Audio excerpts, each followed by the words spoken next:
কেন ডাকছো বলো? দেখো, তোমার এইখানে ডাকছি হচ্ছে, আমি তোমার একটা কথাই বলতে চাই যে আমি তোমার অনেক ভালোবাসি। তুমি আমার কষ্ট দিও না প্লিজ। প্লিজ, তুমি আর এই কথাটা একবারও বলবা না, একবারও তুমি বলবা না। তোমার পিছে 5টা বছর, 5টা বছর আমি পাগলের মতো ঘুরছি, তখন তো তুমি আমাকে পাত্তা দিছো না।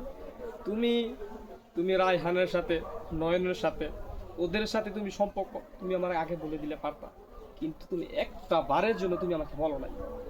একটা বারের জন্য তুমি বলো তোমার কত কষ্ট কইরা তোমার নাম্বারটা নিয়েছি, একটা কল দিলাম, তোমার কতগুলি কল দিলাম, তোমাকে আমি অনলাইনে পাইনি, ঠিক আছে? তুমি আমার সব জায়গাতে ব্লক করে দিছো। আমি তোমার সাথে আর কোনো সম্পর্ক রাখতে চাই না। আর তোমার ব্যবস্থা তুমি করো, আমার ব্যবস্থা আমি করি। আমি তোমাকে, তোমার সাথে আর কোনো সম্পর্ক নাই, কোনো রিলেশন নাই। তুমি আমাকে আল্লাহর রাস্তায় মাফ করে দাও, ঠিক আছে? আমি এখন কি বলবা, তোমার গুরুত্বপূর্ণ কথা কি সেটা বল। দেখো, আমি এতদিন বুঝতে পারিনি। আমি যখন এখন ফিল করছি, আমার এখন মনে হয়েছে যে আমি তোমার সত্যিই ভালোবাসি। এতদিন আমি ওদের সাথে কথা বলছি ঠিক আছে, কিন্তু মন থেকে আমার কোনো ফিলিংস আসেনি। আমি আস্তে আস্তে যখন তোমার ব্লক করে দিছি, তুমি আমার থেকে দূরে চলে যাইতেছো, তখন আমি অনুভব করছি যে আমি সত্যিই তোমার ভালোবাসি।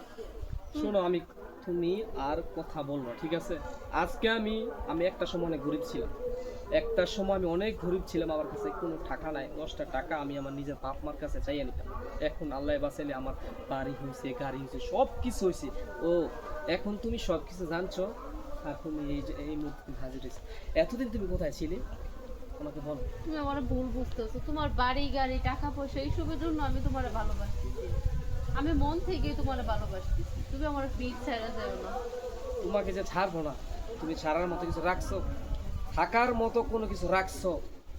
তোমাকে অনেক, তোমার সাথে যোগাযোগ করার জন্য অনেক চেষ্টা করছি, এমন কোনো দিন নাই রাত নাই আমি তোমার জন্য চেষ্টা করি না। সব কিছু, নিজের জীবন, নিজের বাপ মা আত্মীয় স্বজন সব কিছু বাদ দিয়ে তোমার কাছে ঘুরছিলাম, যে তোমাকে বিয়ে করে নিজের সুন্দর একটা সংসার সাজাবো। কিন্তু তুমি আমার কোনো কথাই বুঝো না। এখন এখন আল্লাহর রহমতে আমার সব হয়েছে, বাড়ি গাড়ি সব কিছু, টাকা, কোনো কিছুর অভাব নেই। আর তুমি এই মুহূর্তে হাজির হলে, এটা কি কোনো, মানে কোনো বয়ফ্রেন্ডকে এটা মেনে নেবে? কোনোভাবে মেনে নেবে? So sorry. আমি নেক্সট টাইম, আমি তোমার সামনে আমি তোমার নাম্বার ব্লক করব।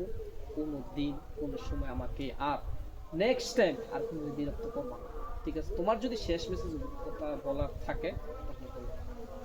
কি আমি তো বল? তোমার বারবার একটাই কথা বলতেছি, আমার ভুল হয়েছে, আমার একটা চান্স দিয়ে দেখো, একটা।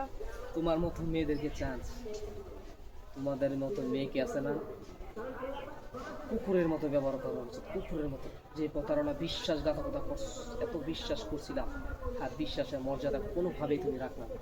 তো সুগাস, আমি তোমার সাথে আর কোনো নেক্সট টাইম কোনো যোগাযোগ করতে চাই না, আর তুমিও করবে না, ঠিক আছে? সুমন, আমার একটা কথা শোনো প্লিজ।